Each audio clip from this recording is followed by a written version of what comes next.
If you think it's hard reading the Iliad, you are not alone. This article recently in The Atlantic described a situation that a lot of teachers are familiar with. Many teachers assign works of literature, including works of literature that have been taught for decades, or in our case, for millennia. And even though that wasn't such a big deal in the past, it's increasingly difficult for students to read the exact same text in the exact same time frame. The author of the article interviews a professor at the University of California at Berkeley who's been teaching since 1997, and she says she used to assign about 200 pages each week. Now she assigns less than half of that. She says, quote, "I don't do the whole Iliad. I assign books of the Iliad. I hope that some of them will read the whole thing. But it's not like I can say, okay, over the next 3 weeks, I expect you to read the Iliad," because they're not going to do it. This is a common practice. I teach the Iliad, and I have taught it for about 10 years now as part of a survey course where we start with the Epic of Gilgamesh and we read works of Western literature all the way from Gilgamesh to Shakespeare, including the Iliad and the Odyssey. Of course, there's not enough time to read all of those works completely, so I assign the first 6 books of the Iliad and then follow that up with a summary of basically what happens for the rest of the epic. And this is a problem, at least for the author of the article, who concludes the entire article with saying, but of course there is a reason that despite millennia of reinterpretations, we've never forgotten the originals, that is the classics, the canon. To understand the human condition and to appreciate humankind's greatest achievements, you still need to read the Iliad, all of it. Okay, why the Iliad? Isn't this just another story about a bunch of dead white men? Can I just get a condensed paragraph to find out what happened in the Trojan War? Whatever timeless wisdom is hiding in the Iliad, can it be summed up in a proverb or some short rule for life that some influencer can put in a quote pic online? Well, unfortunately, that's not how knowledge works. You can read a summary, but the Iliad isn't really about the Trojan War. The Iliad isn't really there to convey some proverbial wisdom in an abstract form. Reading the Iliad is an activity. It's not a means to an end. It's not a way to go get something other than the Iliad. It is an activity in and of itself. If you run around a track, you don't do that to get from one point to another. You're just going to end up back where you started. If you go to the gym to lift weights, you're going to pick up weights and you're going to put them back in the same place you got them, hopefully. Please re-rack your weights. But the activity is the goal. And why Homer? Why is he one of these? Why is the Iliad one of these texts that for 27 centuries has been the focus of study, has been taught in schools as long as schools have existed? The Iliad has been part of academic institutions since the very first academy, and that is Plato's Academy in ancient Athens. They were already discussing the merits of the Iliad.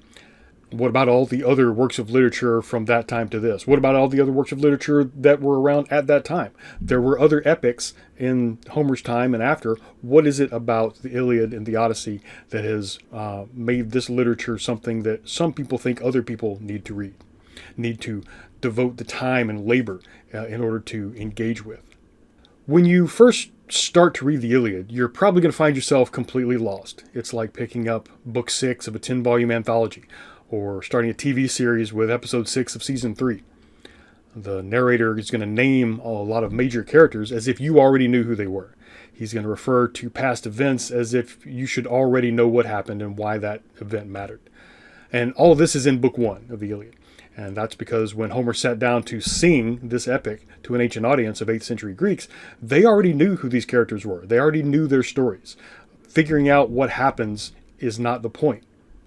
Homer's audience already knew that there was a marriage of this sea nymph named Thetis to this hero named Peleus, one of the sailors on the Argo, the ship of Jason and the Argonauts. And Thetis was so beautiful that she was desired by all the most powerful gods like Zeus and Poseidon. But unfortunately, there was a prophecy that she would bear a son who was greater and more powerful than his father. So none of the gods wanted to be the father of that son because they might be overthrown, just the way Zeus had overthrown his father. So the gods decided to give Thetis in marriage to this mortal, a hero named Peleus. And there was a wedding. All the gods and goddesses were invited except one. That is the goddess of discord or conflict named Eris. And although she wasn't invited, Eris was still present. She threw into the wedding celebration a golden apple that was inscribed to the fairest, to the most beautiful, to the best. And several of the goddesses thought, oh, that must be intended for me. The goddess Athena, the goddess Aphrodite, and the goddess Hera all assumed, oh, this is a gift for me. And their dispute over that, they asked the other gods to judge which of us deserves this. And of course, the other gods didn't want to be the ones to tell two of the three that you do not win, you do not get this prize. So the gods knew that there was this humble shepherd living off on Mount Ida who had recently judged a competition of cattle, and he actually judged someone else's bull to be better than his own. That showed some fair-mindedness. So the god Hermes went to go get this young man named Paris and brought him back to this marriage and said, okay, you very fair-minded young man, you decide which of these goddesses is the fairest. And Paris had to choose between the sort of wisdom of Athena, the power offered by Hera, and the beauty, the love, the sort of the lust embodied by Aphrodite. And he chose Aphrodite, but only after she showed him an image of the most beautiful mortal woman in the world. Mortal even though she was the daughter of Zeus, and that is Helen, who was the wife of Menelaus, the king of Lacedaemon, which would later become Sparta. And when he saw what she looked like, he said, okay, yes, I will choose Aphrodite to be the winner of this contest. Although he didn't know it, Paris was actually not just a humble shepherd, he was actually a lost prince of Troy. He was the son of King Priam and Queen Hecuba. But when he was born, a prophecy was told that he would be the cause of the destruction of Troy. So this young child, whose name was actually Alexander, this is why you're going to see when you read the Iliad, he'll be referred to both as Paris and as Alexander, was sent away and was raised as a shepherd. But now that he's been promised marriage to the most beautiful woman in the world, he's going to be reintroduced to Troy. Not only is Helen already married, but when she got married, before she got married, all of the young men, and as well as kings and powerful individuals who had attempted to marry her, who wanted to marry her, they all pledged to each other that whoever was chosen as her husband, they would all enforce that. If anyone tried to upset that marriage, tried to disrespect that marriage, then all the other suitors promised each other that they would come to the aid of the one that she eventually married. And now that Paris is trying to take Helen for himself away from Menelaus, Menelaus now has the pledge of all of those former suitors of Helen that they will come to his aid if anyone takes her away. And well, that's exactly what Paris does. Aphrodite encourages him to go pay a visit to Lacedaemon, and before he does this, he commissions an entire fleet of ships to be built. The Trojans aren't known as mariners. They're known for their cavalry. They're known for their horses. But Paris builds this fleet. He goes to Lacedaemon, to Helen and Menelaus' home. He's greeted as a guest, and that is a very protected institution. When a guest and a host, when a host welcomes a guest, that is a sort of pledge that is overseen by the gods that the host will not harm his guest. He will provide for his guest, and then the guest will not try to steal from the host or harm the host. But unfortunately, Menelaus has to go away to a funeral in Crete, on the island of Crete, and so while he's gone, he leaves Paris there, and Helen, with all the household, palatial estate, all the people that work there, all the family and that sort of thing. But Menelaus is no longer there, so Paris takes that opportunity to take Helen and the treasure. He takes all of Menelaus's treasury with him on his ships, and they don't go directly back to Troy, but he takes Helen, he takes the treasure, and he goes raiding some other cities before he then goes home to Troy.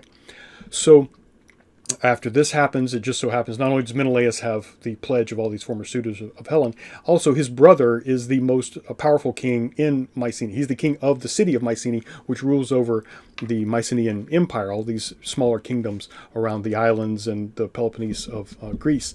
And of course, he is going to help his brother go to Troy. They recruit several of these former suitors and other people, including Odysseus, who's king of Ithaca. Odysseus doesn't really want to go, so he pretends to be insane. but they catch him because he's plowing his fields. He's yoking an ox and a horse, an ox and a donkey together, which they're not going to move at the same speed. They're not going to functionally plow a field. But one of the other Greeks tests him by taking his infant son Telemachus and putting him out in front of the ox, and to see if Odysseus is actually sane enough to stop it. And so Odysseus says, "Oh, okay, well, I don't want to harm my own son," so he gets caught. He agrees to go with the Greeks. The Greeks then go to get Achilles, but Achilles is the son of Thetis and Peleus, the people whose marriage started this whole thing. But by now, obviously some time has passed, he's a young man, or at least he's a teenager, and his mother, Thetis, the sea goddess, she knows that he's fated to die in battle, so she wants to hide him. So she dresses him up as a girl, puts him over with the girls, but when the Greeks come in, Odysseus knows, okay, he's here somewhere, he's not one of the boys over here, we've looked through all of them, we haven't found Achilles. Let's pretend that we're attacking here, let's lay out a bunch of weapons and armor out here and see when we pretend to attack, let's see if any of these girls rushes to the defense of the place. So they do that, and sure enough, Achilles grabs a sword and he's ready to fight off the people he thinks are attacking. And so that's how they find Achilles. So neither Odysseus nor Achilles want to go to the Trojan War, but they each get discovered. But they don't. The Greeks don't go to war immediately. First, Menelaus and Odysseus go to Priam, the king of Troy, and he makes his case. He says, "This is my wife. She was stolen from me, as was this treasure by your son Paris. Please give this back."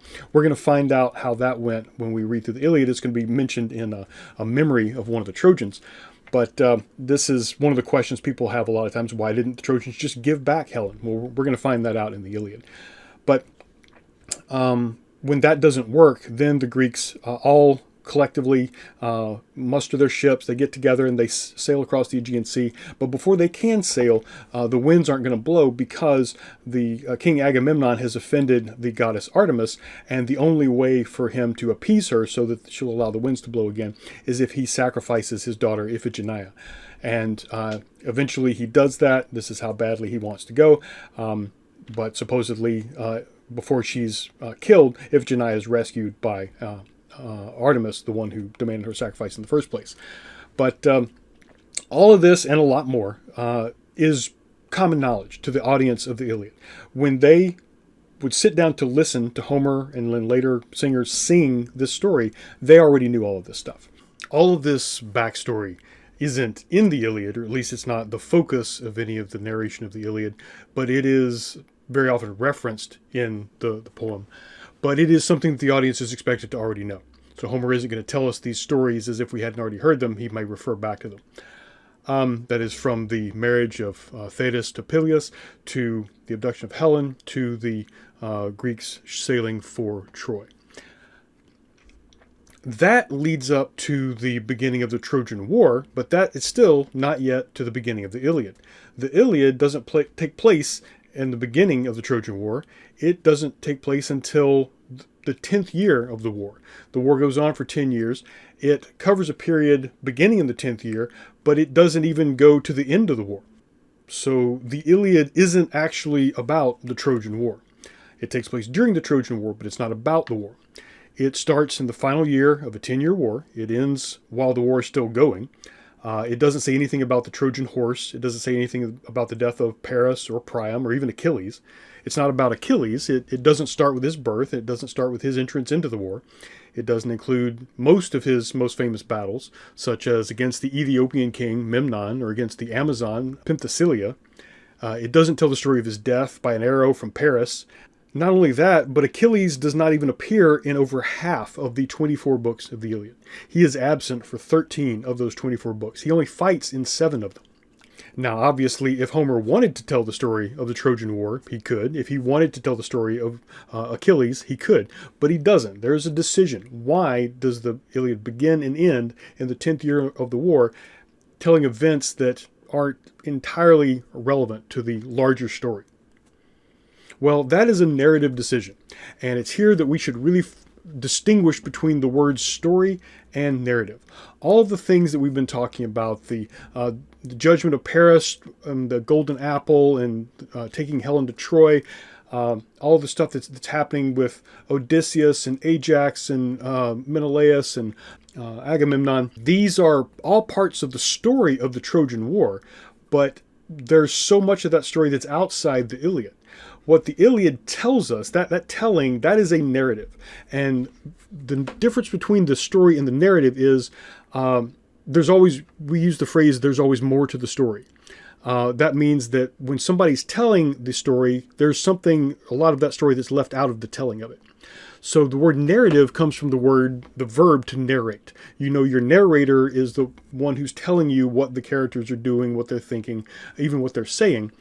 But the thing created is a telling. So the narrator is going to take some of these story elements that are there in the background, that are available, and decide, I'm going to share some of these, I'm going to call attention to some of these things, and I'm going to leave some of these things out. It's impossible to have a narrative that tells everything there is to tell in a story. So think of the story elements this way: characters, events, locations, famous quotations, I fear the Greeks even when they bear gifts, this sort of thing, that are part of the story even if you've never heard any particular narrative like the Iliad. Many of these elements are going to be mutually exclusive. Like, you're going to hear one version of the story where one person does this thing, like Odysseus comes up with the idea of the Trojan horse, whereas we're going to see in another ancient text, we're actually told that a guy named Epius has the idea for the Trojan horse. You can't be both, or maybe it can, maybe they did it together, but none of the versions we have tells us they did it together. Some say Odysseus, some say Epius. So some of these story elements are completely incompatible with other story elements. So the narrator has to choose which to incorporate and how to explain them. So the narrative is the telling, is taking those story elements, selecting specific story elements to include in the plot. And it has to choose a beginning. Obviously, it has to decide, do I start at the beginning of the Trojan War? Do I start with the marriage of Thetis and Peleus? Do I start with the arrival of Paris at Lacedaemon when he first meets Helen? Or, like the Iliad, do I wait until the war is almost over to choose a beginning? And when do I end? Do I end with the Trojan horse, or with the final destruction of Troy, or with the return of one or other of the heroes to their homeland? And then once you pick a beginning and an end, you have to focus attention on certain elements, which necessarily takes attention away from other things. You're going to take the perspective of some characters. Unfortunately, that's going to take perspective away. We're not going to be thinking as much about what some of the other characters in the narrative are thinking, what it's like for them, what they're feeling, what their motivations are, how they respond to the situation, because we're focused on one or a few specific characters. When it comes to events, what happens, we can see what happens, but when it comes to explaining why the thing happened, that takes some inference, that takes some additional description. And when we describe explanations for things, that's adding something, that's a little bit of a creative process, and that leaves more up to the narrator. Decisions to make about how to explain why one thing caused the other, or why one thing happened. Also describing the mental states of characters. I'm going to introduce this term theory of mind in just a minute, but we have to understand how the characters are thinking, why they respond to the things that happen the way they do, why they think other characters think what they think, what drives them, what motivates them, what are they afraid of, what do they want, what are they avoiding. Then the narrator has to create dialogue and fill in events that are plausible, but they might not already be in the story elements. Like, we never know exactly what one character said to the other, so the narrator, the author, the narrator has to decide, what is it this character going to say, what communicating information from character to character, but also through the characters to the audience. That dialogue, deciding what they actually say, is something the narrative has to introduce. So you can think of it this way: we can tell a story, but when the act of telling that story is creating a narrative. It's adding a lot of interpretation. It's leaving some things in and leaving some things out. But this is why we can say that there's always more to the story than any narrative can contain. If you've ever seen a movie adaptation or TV adaptation, or even somebody describing some story that you happen to like, and you notice that they're doing it wrong, or they're not sticking to the source material. This is something that a lot of people like to talk about whenever there's a movie adaptation of a previously existing material, whether it's from history or comics or the Star Wars universe or whatever. There's a lot of people that complain a lot about not sticking to the source material. And I think that's a legitimate complaint, but it's not anything new. This is something that's absolutely impossible to avoid anytime you step in to tell a story that already exists. So, for example, if you saw the 2004 movie Troy that has Brad Pitt playing Achilles, what you're seeing is a little bit based on the Iliad. There are 2 scenes from that movie that are actually in the Iliad. The entire rest of it, from the mustering of the troops to the building of the Trojan horse, none of that is actually from the Iliad. This is nothing new, and the creative decisions, the sort of divergence from the source material is not a new thing. The ancient Greek playwright Euripides wrote a play about Helen in which Helen was never actually in Troy. She never left with Paris. She never went to Troy. She was never brought back by Menelaus. She was actually in Egypt the whole time in Euripides' account, but there was a phantom, like an apparition of her in Troy. It was all a deception by the gods. So we could call that getting the source material wrong, but every narrative, strictly speaking, is going to be insufficient. Every narrative changes the story as it tries to tell that story. So if these elements aren't in the Iliad, how do we know about them? Where do they come from, or at least how do they get to us? Well, as I tried to describe in the last lecture, Homer is picking up stories that are already in circulation throughout the Greek Dark Ages, from the time of the Bronze Age collapse. Whatever happened at Troy, whether it happened once or several times, several different events that got sort of combined into one, there were lots of stories circulating in the oral tradition. The oral tradition is just all of the songs, the epics that are being sung. They're not being written down because, remember, writing falls out during the Greek Dark Ages. They don't use Linear B anymore, and it's going to be a while before they learn the new Greek script or the ancient Greek writing. But people are still telling stories. People are still remembering stories. Think about how many stories you know, whether it's, how Superman came to Earth, or, how was Frankenstein's creature brought to life? Well, it was a lightning machine, right? Maybe you saw a version of a Frankenstein movie that showed that, but more than likely you've seen a clip or just a representation of a clip made for people who were presumed to already have known that story. Incidentally, if you read Frankenstein, you will not find any mention of a lightning machine. Mary Shelley is very vague. She just says, the sources of life. But we get these ideas even if we've never read the book, even if we've never seen the movie. And it's this way that these stories were communicated throughout the Greek Dark Ages. Authors, poets like Homer would have put together different accounts of specific things happening during the Trojan War, or that general story. And there were other epics we know of that were created around Homer's time. So other people knew the same material. Some of them may have been composing their epics having heard Homer's Iliad and Odyssey and trying to make it fit. Others would not have heard it, because this, as popular as Homer was very, very early, there's still going to be people around the Greek-speaking world who had not heard the Iliad. So we know that there were other epics that tried to tell the larger story. One of them, called the Cypria, tells the story from the marriage of Peleus and Thetis all the way to the beginning, at least, of the Trojan War. We know that there was an entire epic that takes place immediately after the Iliad, after Achilles defeats Hector, finally returns his body to Priam. That's not the end of the war. Then the Trojans are going to get reinforcements.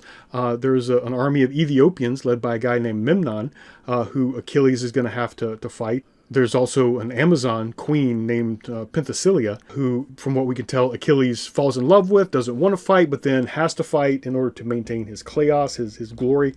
And it's sort of a tragic epic. Then that doesn't even end with the Trojan War. It doesn't end the Trojan War. It doesn't even end with Achilles' death. Achilles isn't killed until what's called the Little Iliad. That's a different epic called the Little Iliad, or Iliad Micra.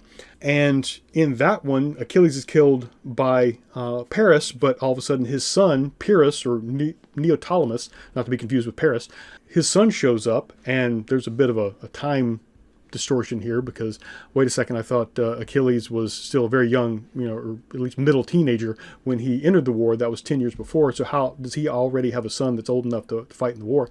Well, again, story elements and narratives, there's some alteration going on here. It's in the Iliad Micra that the Trojan horse is built, but not when it's used. That is in another epic called the Fall of Troy, or Iliad. That's where the Trojan horse is used. That's where the Greeks come out, and some of the Greeks attack a priestess of Athena. There's a temple of Athena, even though Athena is very hostile toward Troy, as you'll see. They do have a temple to her. And because of the attack on this priestess, Athena then scatters the ships of the Greeks as they attempt to return to their various homes. Then there's a separate epic that tells the return about the return of Menelaus and Agamemnon. Agamemnon goes home to Mycenae, where his wife Clytemnestra has been plotting with her lover Aegisthus, and Aegisthus kills Agamemnon and becomes king until Orestes, the son of Agamemnon, kills him. Also, Menelaus and Helen, they get knocked off course, much like Odysseus will in the Odyssey, and they end up all over the Mediterranean, even going up the Nile River in Egypt. Then, of course, we have the Odyssey, and there's a sequel to the Odyssey that comes much later on, where we find out Odysseus had a son with Circe, sea nymph, sort of sea witch in the Odyssey. So this combination of 8 texts about the Trojan War, and sometimes people include the ones leading up to them, but we're going to call this the epic cycle. All of these together. These were probably told a lot during ancient times, but not all of them were preserved in writing the way the Iliad and the Odyssey were. Unfortunately, for as much as we might learn from these epics, they were lost. Obviously, 1,000 years is a long time to have to preserve something by copying it to parchment and then copying it again before that piece of parchment deteriorates. And the more you copy something, the more likely it is to survive. It's possible that there were times when a lot of manuscripts were destroyed because they didn't fit the ideological convictions of the people at the time. But more than likely, these just don't seem to have been written down as much because people just weren't as interested in them. There was something about the Iliad and the Odyssey that made them worth retelling and copying and preserving on written manuscripts, that the importance of which was not quite as strong in these other epics. We know about them because a lot of the authors from the past refer to them. From the sort of classical era of Athens, we have a lot of famous authors describing the Cypria or the Aethiopius or the Little Iliad and talking about them, referring to events that happened, quoting lines from those poems occasionally. So we can put together a lot of what was lost from what was quoted in the text that we do have access to. Eventually, while it was still in existence, a guy named Proclus wrote a summary of all of these, including the Iliad and the Odyssey, putting them in sort of a chronological order, or at least narrative chronological order, starting at the beginning of the war with Cypria, then the Iliad, then the Aethiopius, on till the Odyssey and the Telegony at the very end. And even he tells us in not so many words that these other ones, they just weren't that good. What Proclus tells us is that the poems of the epic cycle are preserved and read not so much for their value as for the sequence of events that they record. In other words, they tell us what happened, but they don't tell it in the way, they don't immerse us in the story, they don't create the narrative quality that the Iliad and the Odyssey do. But he does us a favor by recording those events, making basically a synopsis, shortened version, saying not so many words. I read the whole epic cycle, so you don't have to. So here's what happens. Knowing that his audience is going to be very interested in Homer. They're going to be very interested in the Iliad and the Odyssey, the entire text, but they might not be so interested in the Cypria or the Nostoi or the Iliad Micra, except to know what happens. But it's very important to notice this difference in attitude toward why we read something, especially why we would read the Iliad and the Odyssey.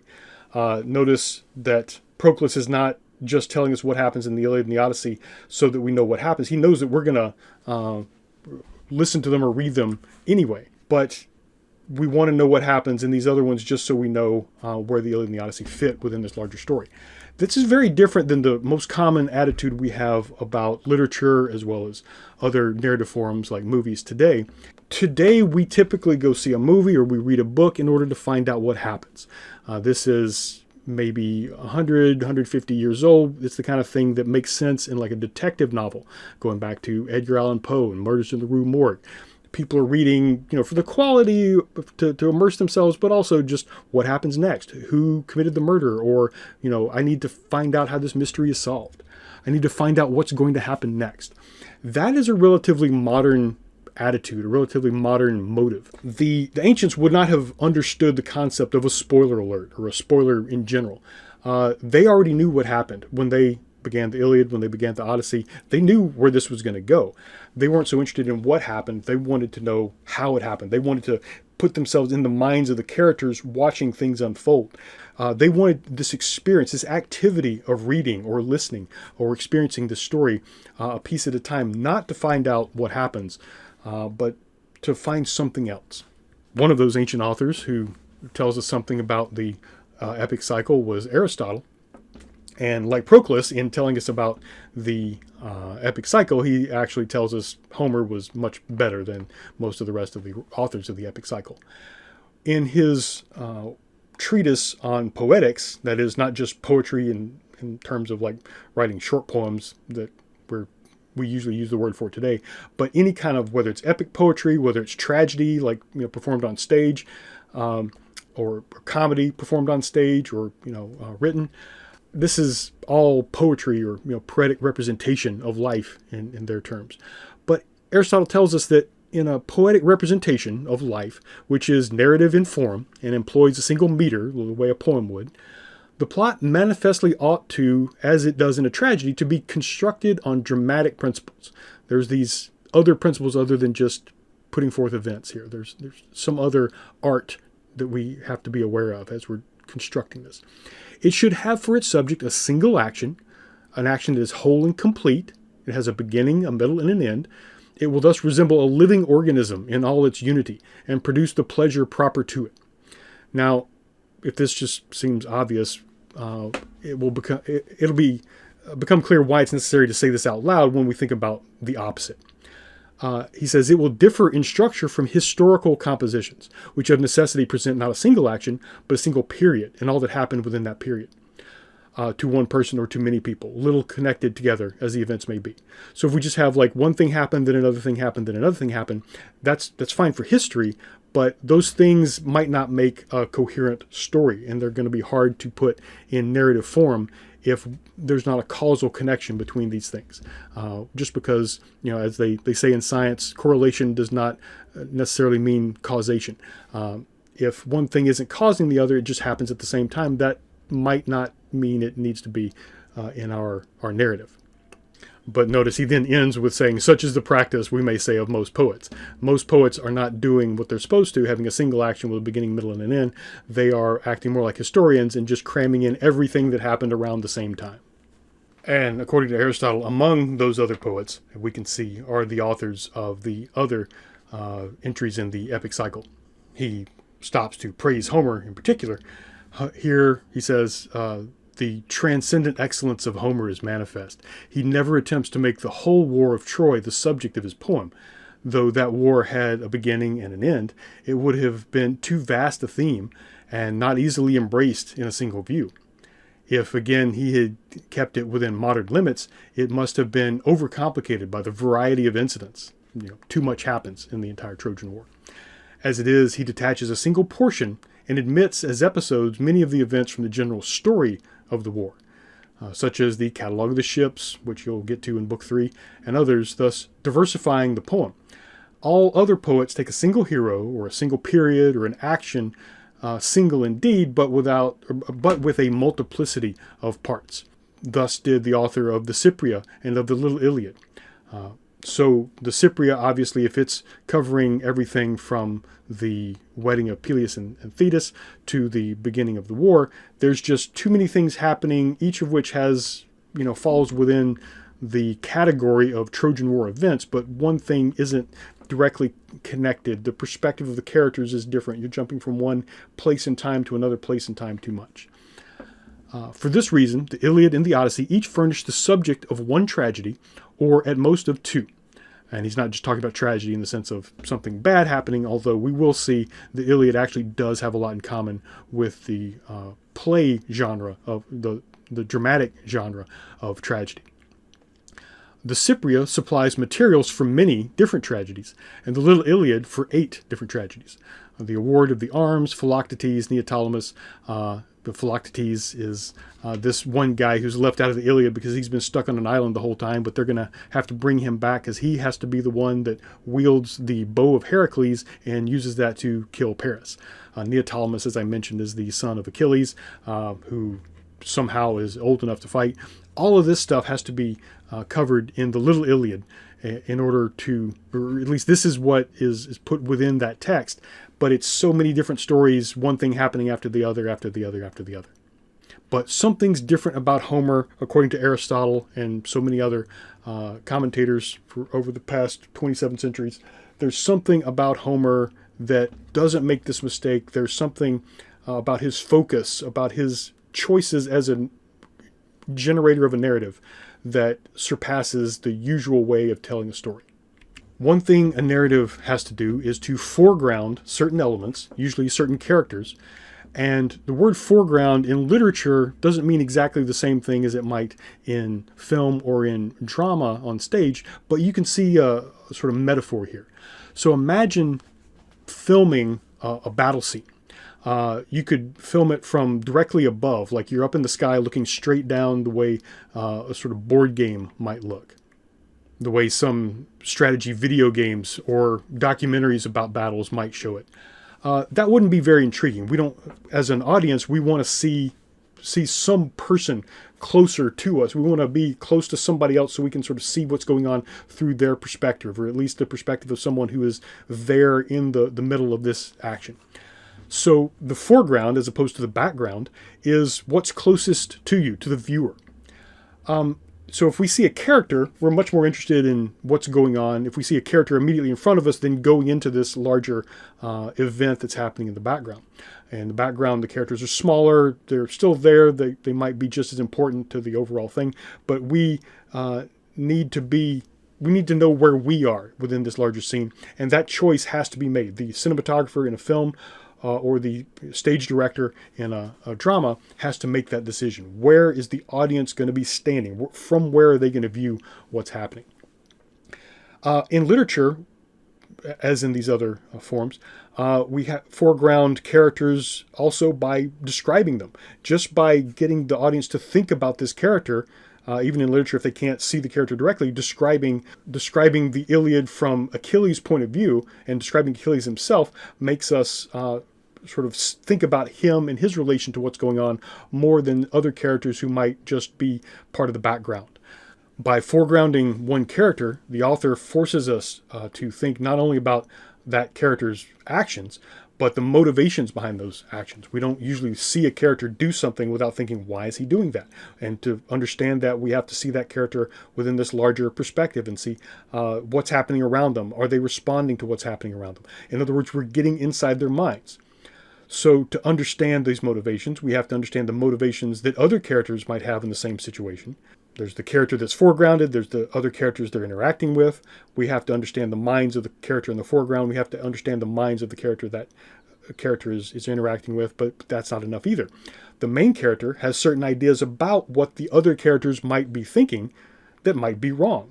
So the main character might misunderstand the motives of the other character. So I need to keep in mind the character that's right in front of me, it's being foregrounded. I need to think about what that character thinks, what the other characters are thinking, and what the main character thinks the other characters are thinking. So that means the reader needs to understand what the other characters really think, and then how that's different from what the main characters think the other characters think. So we may need to consider what the other characters think the main character thinks that they think. And if that sounds unnecessarily complicated, it's what you have to do if one character lies to another. Just being able to understand, oh, that character is misrepresenting what they think to this other character. Mapping that out is actually very complicated. But it's a relatively common occurrence in life and in literature. This thinking about other characters' thinking, imagining the mental states of other people or animals or monsters or other fictional characters. In psychology, this is called theory of mind or meta-representation. Now, I'll say meta-representation is a better word for this. Unfortunately, theory of mind is more common, even though this is not technically a theory in the sense of a scientific theory. And, to what extent is it actually mapped out the way a theory would be, as opposed to just assumed very quickly and immediately. But either way, I'm going to use the words theory of mind or meta-representation to talk about thinking about other people's thinking, and especially in literature, how we think about what the characters we're reading are thinking, and then obviously keeping in mind how they think about what other characters think. And that means we have to keep track of what people think the other characters are thinking versus what the other characters are actually thinking. So some definitions, early definition of theory of mind was this. It's the capacity to impute mental states to self and others and to predict behavior on the basis of these states. So I'm not just thinking about other people's thinking for the sake of thinking about it, but I'm actually trying to figure out what they're going to do next. What do they want? What do they not want? What are they afraid of? What do I have to do for them to get them to help me? That sort of thing. Having a theory of mind means being able to understand what another individual is thinking, to ascribe beliefs, desires, fears, hopes to someone else, and to believe that they really do experience these feelings as mental states. And this is necessary, this mental activity is necessary in order to figure out what other people know and what they don't know, figure out how other people might feel about something, what they want, what they fear, what they love or hate, that might be different than what we fear or love or hate or want. We have to do it in order to communicate through any words and actions with other people to get them to think what we want them to think. We have to use it to represent ourselves to them in a careful way so that we can shape what they think about us, that is our reputation, what they think we are, and also to shape our shared reality. In other words, we have to not leave them to discern reality on their own, because they might think of us in ways we don't want them to think of us, or they might consider reality or imagine reality in a way that we don't want them to think. So we have to know what they actually do think, how they came to think that way, and how we can change their mind. It sounds like I'm explaining something very complicated, but this is something we all do naturally, immediately. But it's because it's something we do so naturally and immediately that we don't typically stop and pay attention to it. Well, literature is going to make us stop and pay attention to it. Good literature is going to make it actually very difficult. And that's a feature, not a bug. You could even say what makes literature good is that it makes us unable to use the very simple, quick, immediate, sort of reflexive theory of mind that we might normally use. Because the assumptions we jump to about what other people are thinking, we might be making based on the wrong cues. We might be falling back on stereotypes, which don't actually apply to the person or even fictional character that we're looking at. As complicated as this ability is, and it is complicated, these researchers describe it this way, the capacity to identify and understand others' subjective states, that is what things feel like to them, is one of the most stunning products of human evolution. It allows successful navigation of complex social relationships, and it helps to support empathetic responses to maintain those relationships. But more critically, whereas many of our mundane social experiences, our everyday experiences, may be scripted by convention, and it's just habit, and informed by stereotypes, very simplified, sort of conventional things we might assume, those presented in literary fiction often disrupt our expectations. Readers of literary fiction must draw on flexible, interpretive resources to infer the feelings and thoughts of characters. They must engage in theory of mind processes. But as these psychologists describe, good literature takes something we do that's very complicated, that we do very quickly, very sometimes unconsciously, and it makes us slow down, makes us become conscious of how we're thinking about other people's thinking processes. And this is definitely a goal of many of the greatest authors in history. The Romantic poets, William Wordsworth and Samuel Taylor Coleridge, put together a book they co-wrote called Lyrical Ballads. And their goal was, according to Wordsworth, to show ordinary things should be presented to the mind in an unusual way. Or, as his co-author Samuel Taylor Coleridge said, their idea was to give the charm of novelty to things of every day, that is, things we're used to, things that seem familiar to us, and to excite a feeling analogous to the supernatural by awakening the mind's attention from lethargy of custom.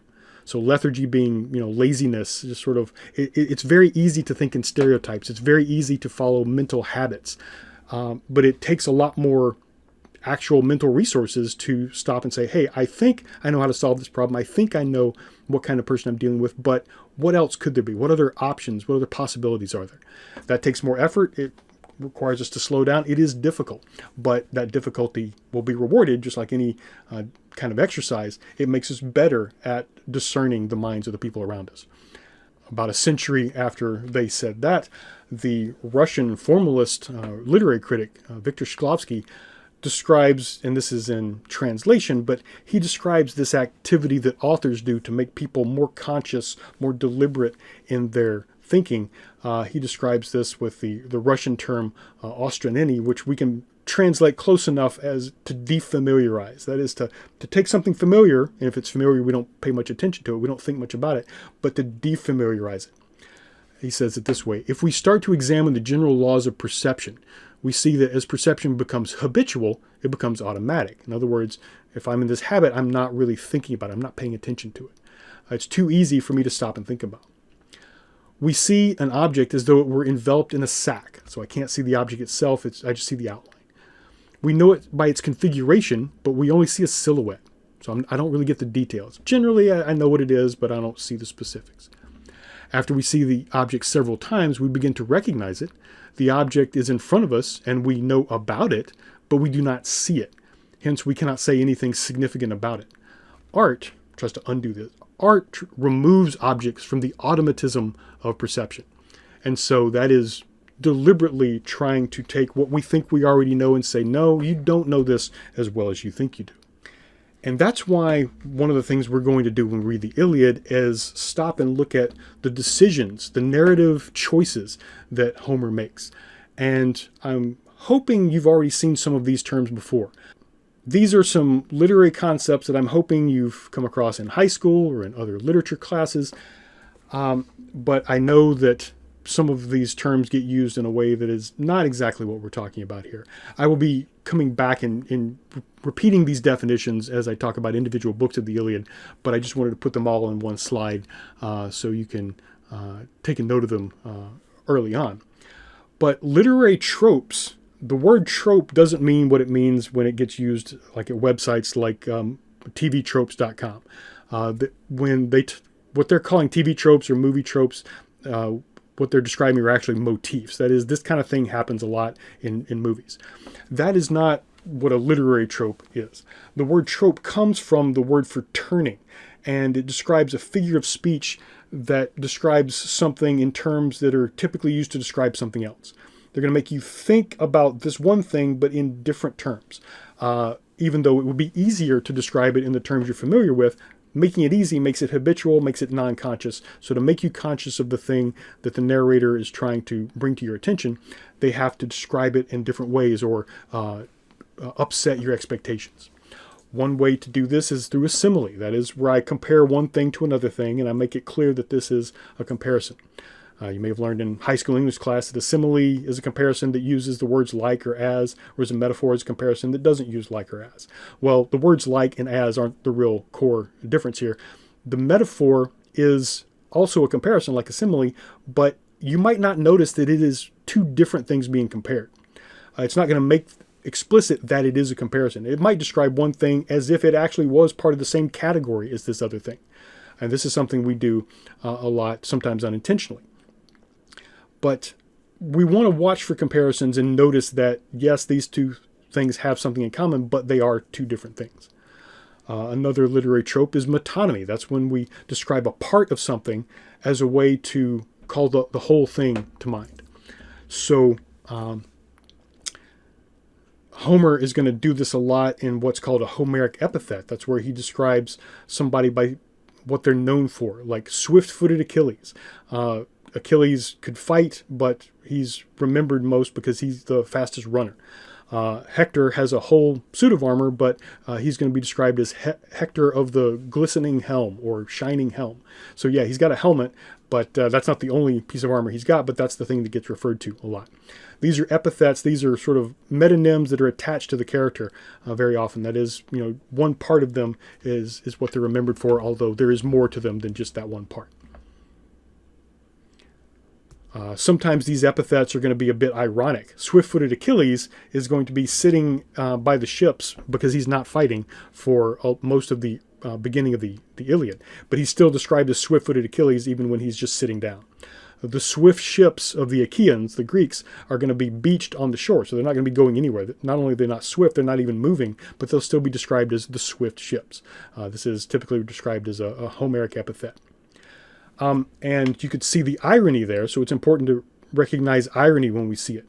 And that's the kind of thing that's easy to misunderstand. If you've ever made a sarcastic comment that somebody didn't think was sarcastic, they thought you were being literal, you understand how tricky this can be. And especially when we're reading a text from 27 centuries ago, we want to be careful that we don't read something literally that is supposed to be taken literal, but also that we don't assume irony where there is no actual irony, or may not be actual irony. So we'll, especially in book 2, we're going to see a very clear example of irony. Then there's going to be lots of other elements in the Iliad that may or may not be ironic. But it's also good to keep in mind the distinction between dramatic irony, where the audience knows something that the characters don't know, as opposed to situational irony, where we all expect something to happen, but then something completely different happens. Or verbal irony, where somebody says something that is the opposite of what they mean, but they're not just lying, they're actually saying that as a way to get your attention. One more term I want to throw at you that does come from the Greek, but we're going to be using it in a psychological sense. These concepts we have about the world, these things that we see, the things that are familiar or need to be defamiliarized, the word I'm going to use that's used this way in psychology is schema. A schema is just the word for a model, sort of representation of something bigger and more complex. But in our minds, we can't understand every new thing we come across exactly as a unique thing, a unique instance. We'd never be able to generalize. We'd never be able to open a door that you've never seen before unless you have a schema for how a door works. You can look at these two padlocks, and if you've ever had a padlock with a combination on your locker, or you've ever used a key with a padlock before, you know how it works. Just this still image is enough to, in your mind, remind you that, oh yeah, first I have to turn the thing clockwise 3 times, and then counterclockwise twice, and then clockwise again once, landing on the right number each time. Or when you put the key in and turn the lock, there's the lock kind of pops out. This schema, this model, obviously the digital image in front of you is just a digital image. It's a flat, two-dimensional combination of pixels. It is not an actual lock. But it is an image of a lock, and it's enough to call to mind the schema, the model about how the lock moves, how it works, how sometimes it doesn't work. So if you've seen these before, then you have a memory of several different versions of this that you can use to put together a schema in your mind. But let's say you've never seen one of these kind of locks before. But you've seen that little image of like a thumbprint before. You've probably seen it on your phone. You know how to use your thumbprint to unlock your phone. And if you see it on a lock that looks more or less like these other two locks, you can take those two schemas for thumbprint recognition plus a padlock, put them together, and form a schema in your mind of something, even if you've never actually seen one of these before. So these schemas we have in our head, a lot of them, when we read something, we're going to be dependent on taking the words and then seeing what schema we have in our head that matches those words. Sometimes that's going to be very easy. If you can, when you hear that, or you read that Achilles throws his javelin, if you have some idea of what a javelin looks like and how it would be thrown and what would happen after it was thrown, that's going to be easy enough to match the text with your with the schema that's in your mind. But there are going to be some schemas that, for Homer and the ancient Greeks, are very different than the ones we might have. The beginning of book 1 is going to start with a schema about a plague. You're going to read about the Greeks being afflicted with this disease, and the disease is coming from the arrows of Apollo. And you might think, wait, what? That's not how diseases work. But the Greeks didn't know that. The Greeks didn't know about microorganisms. They didn't know about epidemiology. They didn't know that some airborne particles, or maybe particles that are on your hand when you touch your mouth and then touch a doorknob, could be picked up by somebody else and then get inside your system. They didn't know that viruses could sort of recode some of your cells, and that your immune system would then have to be engaged to fight against them. For all they knew, this thing that was happening was inflicted on them by a god. They probably knew that, oh, you can poison the tip of an arrow and shoot an animal with it, and that'll bring it down faster. Arrow tip poisons have been around for probably hundreds of thousands of years. So in their minds, the schema they had for how diseases are communicated, or how people get diseases, is that they are shot with these invisible arrows, in this case coming from the god Apollo. That is one example of how the schema described in the Iliad does not match the modern one. So we need to recognize that, stop and say, okay, the way I imagine what's happening, or what's being described, is not the way the text is imagining it. So I need to figure out how it's being schematized by the narrator. And this is not going to be limited to book one, and it's not going to be limited to plagues. We are going to have to reconfigure how we think about human emotion, because we're going to see human emotions, some of which match the way we think emotions work, provoked by situations, provoked by the emotions of other people. But then we're going to see gods change emotions of some of the characters. And how do they do that? I don't know. But in the text, that is clearly something that gods can do. We're going to see the Greek hero Ajax, who's winning on the battlefield, but Zeus is going to make him terrified. And even though Ajax is just knocking Trojans left and right, he's all of a sudden going to become afraid and run away. How? Well, I don't know. We're going to more often hear that Athena or Poseidon is going to put courage into the Greeks, or Apollo is going to put courage into the Trojans. How? Well, we don't know. When it comes to things like human will, or the afterlife, or destiny, or fate, these are all schemas that we could come up with something that models what we think about how these things work, but we're going to find that that's not exactly how it's working in the text. Then there are some terms, some Greek terms that I'm going to use. I'm going to describe in more detail when we get to those relevant books in the Iliad. But you could translate them, and we'll read, especially in the Emily Wilson translation, the choices that have been made. Sometimes some of these Greek words can be translated with a single English word, but that single English word is going to leave out a lot of that schema. There's a lot of things about kleos, for example, which is, you could translate as glory, but it's not just any glory. It is the story that's told about you after you're dead. And kleos amphiton, this is the glory immortal. That is being told over and over and over again forever. You could translate the word themis as justice or right, but it's a whole lot more than that. It is this sort of order that has to be maintained, that can easily sort of come apart. And when people don't do the right things the right way, it's not just morally bad. It actually is going to cause problems. Kleos could be translated as glory, but kudos could also be translated as glory, but it's a very different thing. We still use the word kudos like, congratulations, or, kudos are something we give to somebody as a reward for something they do. And so, yeah, that could be translated as glory. You win glory, let's say, on the football field. But that's only at the time. So when the Greeks can win kudos on the battlefield, that's different than winning kleos. That is the sort of story that's told about you long after the battle. The word xenia could be translated as hospitality, but that's going to leave out a whole lot of what the actual idea meant and how it actually affects specific events that we're going to see in the Iliad. In fact, how the failure to uphold xenia is what actually caused the Trojan War to begin with. But to understand that, we have to understand a concept that's much more complicated than just hospitality. So if we look at the Iliad as a narrative, as a choice about not just what source material to represent, but how to represent it, if we think of Homer as someone who is composing an experience for us, if we think of defamiliarization of the familiar as a sort of thinking exercise, realizing that going back in time 27 centuries to when Homer is writing this, not to mention the fact that he's describing stories that were already 300 years old. And the distance between the not only the technology of the armor and the chariots and the architecture, but also the difference in the cultural concepts, in the ideas about right and wrong and what an individual should do in their lives, and how to conceive of their own destinies. Those differences cause us to stop and rethink what we think we know. To as soon as we apply one familiar schema that's in our heads to this new text, to stop and say, wait a second, is that how it's being imagined in the narrative, the way it's being described?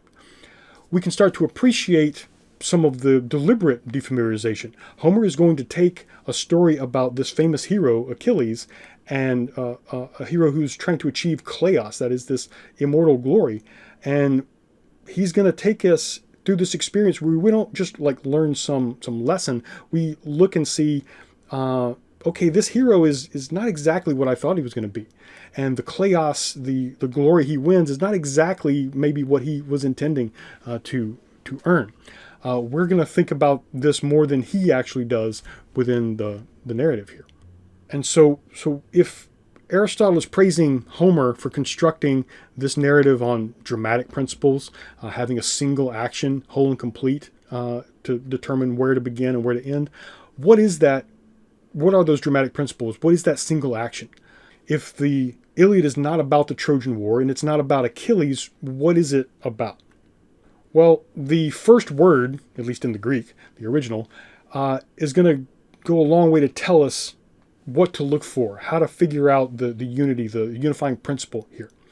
The first word in Greek is menos, or menin, meaning of menos, of, you could translate it as anger, as rage. That gives you more of the sort of emotional feel. Emily Wilson is going to translate it as wrath, because that's a word that we use. We typically think of the word wrath as like the wrath of God. We don't typically talk about the wrath of another person. And that's the way menos is used in the Greek. It's the only people described as having menos are the gods and Achilles. But I'm going to say it's more than that, but it's exactly what it is not something I can give you a quick word to replace it or even a definition.